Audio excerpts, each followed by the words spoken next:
Today we're going to talk about healthy versus unhealthy perfectionism. Unhealthy perfectionism looks more like a light switch. It's either on and you're perfect, or it's off and you're mediocre.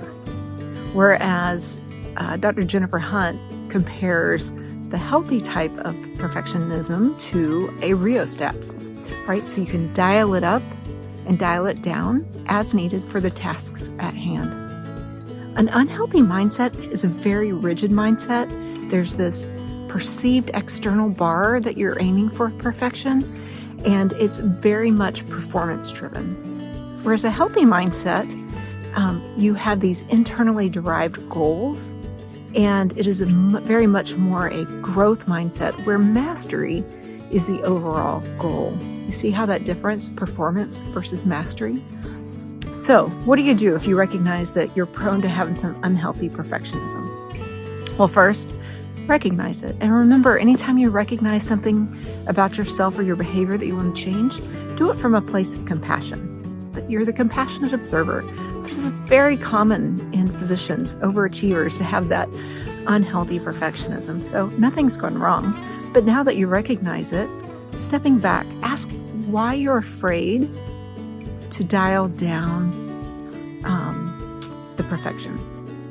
Like, what might happen? Work through that and ask your brain if those things are really true. You can even test out on a couple of low risk tasks, dialing down the perfectionism and see what happens. So the reason unhealthy perfectionism matters is because it leads either to over-preparing or procrastination. Either way, it hurts your efficiency. You end up taking more work home. It affects your interpersonal relationships. It adds a whole lot of mental load to you already. As a busy physician, you already have a lot to carry.